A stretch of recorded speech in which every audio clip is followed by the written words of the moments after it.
full disclosure, your girl had to pay taxes for Stumblewell, and that pretty much cut doing episode 4 anytime soon. So if any of y'all got Hulu on blast, you know, send them the pilot, amen? Any of y'all know anybody at Netflix? Send it, just slide the pilot on in. And any of y'all know anybody at Peacock? DM them the pilot. Because episodes 4 and 5, and that's show business.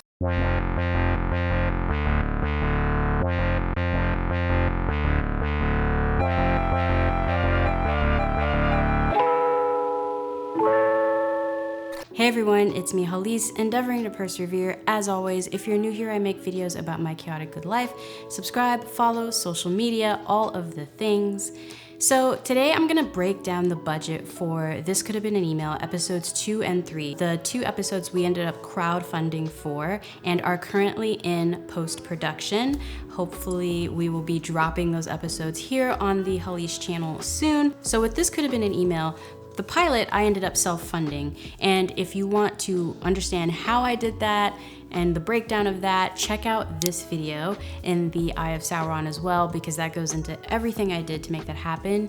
Episode 1 cost $20,000 more or less to self-fund. So I went into episodes 2 and 3 now understanding a little bit more about the financing process that I was undertaking to bring the show into fruition. And I knew that I would need to crowdfund for either the remaining 5 episodes or do it in chunks. And originally our goal was to hit $50,000.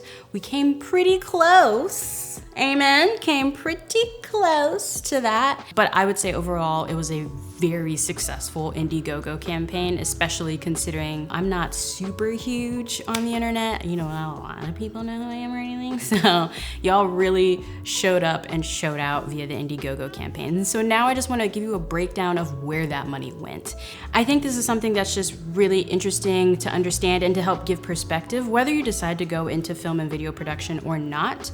I think it's just good to know this. So that way when you see your favorite content creators, YouTubers, trying to make the leap to narrative storytelling or short films or feature films, when you see them trying to do that and you see the fundraising part of it, you know, the film financing part of it, and you're like, whoa, where'd all this need for money come from? It starts to just make more sense in the context of seeing a video like this. So I'm gonna break down the costs into a couple of different buckets and go from there.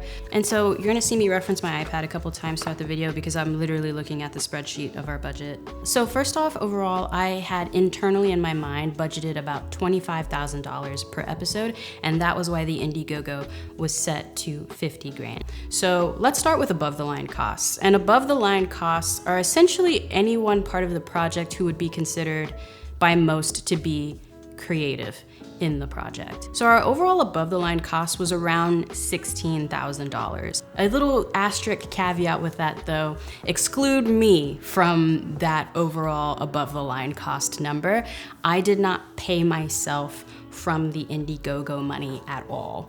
Also, something else that's also included in that above the line cost is travel and lodging for the above the line people. So I live in San Antonio, but the show is shot in Austin, Texas.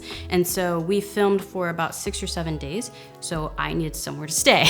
That was part of the above the line cost as well, was getting an Airbnb for that amount of time. I also needed a place that could hold all the gear and equipment and all the other things that I was bringing with me to make the production happen. Above the line cost, again, also includes the director's flight to and from the production. Our director, Maya Table, is actually based in Atlanta, and so I flew her in to do that as well. So that starts to give you an idea of, you know, the above the line costs include everything associated with people who are above the line. That's how we have it broken down in our budget. There are some budgets that don't do it that way at all, but I consider all of that part of above the line costs. Now let's get into the overall production costs. And this is when you start to break it down into a lot of different categories. So I'll try to break them down as much as I can. Overall production costs for This Could Have Been an Email episodes 2 and 3 was around $23,000. And I would say the biggest chunk of that money went to the location. That's just like a very fixed cost that you can't really save money on unless you film less days. The place that we filmed the show is actually a running active co-working space. So we also had to be very strategic about how we filmed and when we filmed, so that way we could actually film in areas that were open to everyone at certain times. So we would have to start a little bit later so we could film after the office officially closes to the general public. The next big chunk, I would say, is all the rest of the crew that is not considered above the line. Our gaffer, our sound person, we ended up having a grip for this. We also invested in a PA/props and wardrobe person. And then someone who did not get paid, but should definitely be considered part of your overall production, was Mr. Hallease. He was our script supervisor and basically assistant, kind of like assistant producer, if I would put a title to him. So he was also helping Grace out with whatever she needed producing wise on set, and he was making sure things were kind of moving along and checking back in with Grace as well. You know, I'd paid him in hugs and kisses. The next big thing that comes out of this production cost, I would say, is probably craft services. So feeding people every day. As a rule of thumb for any production that I work on, I try to not have it go over 12 hours if humanly possible. In fact, I usually like to keep it at around 10. I just feel like if you can't get it in 10 hours, like, why are we here? It's just me. So on our sets, what we usually did was provide breakfast, which was usually just tacos, you know, quick Taco Cabana taco combo. You know, you get like 20 tacos for $20, something like that. We made sure to have those around, coffee, general snacks for people to come through and snack on, fruits, you know, healthy granola bars, things like that, things that are gonna fuel people. And then lunch was ordered every day for the crew. But that adds up, you know, feeding people, I would say, at least decently, is something that I feel like if you're especially an indie production where you can't put money in other things, feeding people well is pretty important. And I would say another big, semi-big budget expense was gear rentals / gear purchases and props and wardrobe. I wanna say we ended up spending around $1,200-ish on props and wardrobe.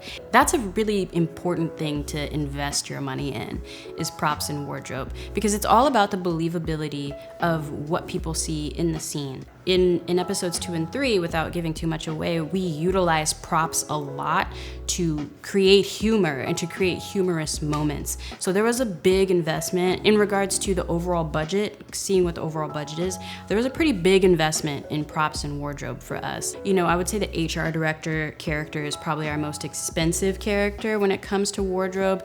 You know, we really wanted to sell that she is trying to move up. We also wanted to sell the sort of salary difference between her and Evelyn's character, Vanessa. So we tried to make sure to always kind of contrast their wardrobes that much more. Something I will say that's notably missing from the overall production costs in regards to gear and equipment is the camera and the lenses. The show is shot on my camera and my lenses. Gear I had already invested in for this channel and for my livelihood as a video production company, Stumblewell. So we didn't have to worry about purchasing those things, which is why our gear rental costs are pretty low for a actual, what I would say they should be. Another reason our gear rental costs are low is because I had already made strategic investments in lighting. Finally, now we're moving into post-production.